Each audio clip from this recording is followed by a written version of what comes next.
be your guest host. Welcome back. Thanks, Jim. You did mention that one. Jim wants to be my guest host on the show. Hey, You want works to? for me, man. Anybody who wants it, just send emails to CFJC and request for Jim. Send them in. How are you today, Jim? I'm fine, and yourself? I'm great. I'm doing this, and I should never do this. It's not recommended. I know, my wife keeps saying, don't swivel the chair. I am today. I don't know why. I'm going to stop now. I should be the grown-up. I should know not to do that.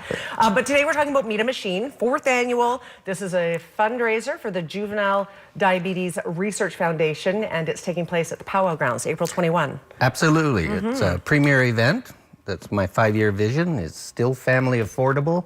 $5 a person still this year. We've upped the family to 20 from 15, but that's, you know, bring the carload of family people. If you're not a family of 4, then you can pay by person. Okay, that's great. This has special meaning for somebody that we're going to talk a little bit about today. Yes. I reached out to one of the members of the BC 4x4 Wheelers Society who have been supporting the event for the last 2 years. They're coming back this year. The kids enjoy climbing up in their 4x4 tents that are on the roofs, etc. This is a story about Chris George, who's had type 1 since he was 10 when he was first diagnosed. So it shows the diagnosis can be at any age. Because he's such an integral part, that I reached out to him, and he gave me a brief story. He started watching his grandmother take needles when he was young and thought, that's got to be the most horrible thing in the world. Then at age 10, he got diagnosed, realized he had to start doing it. He thought his life was over. No more sports. I can't do anything, which is a typical reaction to a lot of type 1 people. And then, with the great support of his family, he carried on.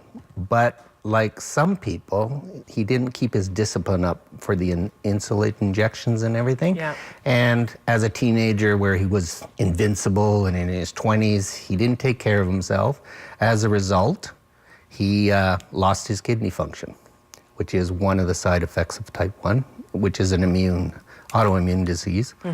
And then he suffered with that for 5 years on dialysis, and then in 2007, he got a double transplant.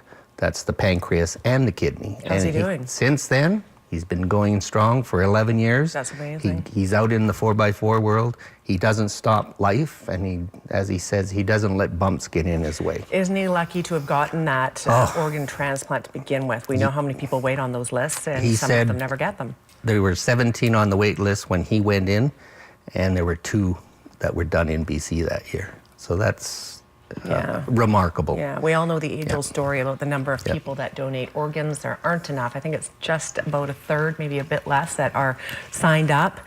He's lucky. He's one of the lucky ones. Totally. We have pictures of this individual that we'll start with here. There he is in the sunglasses. So he obviously has already had his transplant by this point. Oh yeah, this was in Meet a Machine last year, probably, part of his 4x4. And the next picture will show a typical 4x4 outing that they participate. There's also a new Facebook page called Type 1, T1D, for people who have Type 1, and a lot of them are in the 4x4. Awesome. And so this is a picture of his wife and his daughter. Grand Canyon? Not too sure where it was. I didn't get into that detail, but his daughter was going to be a kidney donor. Oh, really? But then she has a type 1 diabetes gene, so she couldn't. So he got it elsewhere. This is him sitting around a typical campfire enjoying life. And this is part of the group that hangs together, just a small part of that BC 4x4 group. Awesome. And then the last one, this is moving into the machine. This is one of the new machines I got coming. It's a 110-ton crane, probably one of the biggest I've ever seen. This was a picture from a logging show last year where they are actually lifting up this logging truck. So I'm attempting to get somebody to donate their machine so he can do this again, and so far, not quite. So if you got a machine out there that you want to be lifted in the air and make a great statement, give me a call. Okay. So this year, again, lots of new stuff. We've got Yukon Dan coming in to do gold mining with the kids. Right. And he might even break down and help the adults as well. Although, anyway, I won't go into that story. Okay. I Okay. I was a failure. Anyways, Riverside Gymnastics is coming on board. They're going to set up a parkour course. That's the latest trend. Yeah. And they'll demonstrate it with a team of their own, and then they'll let the kids try their hand at it. Snag Golf. I forget what SNAG stands for.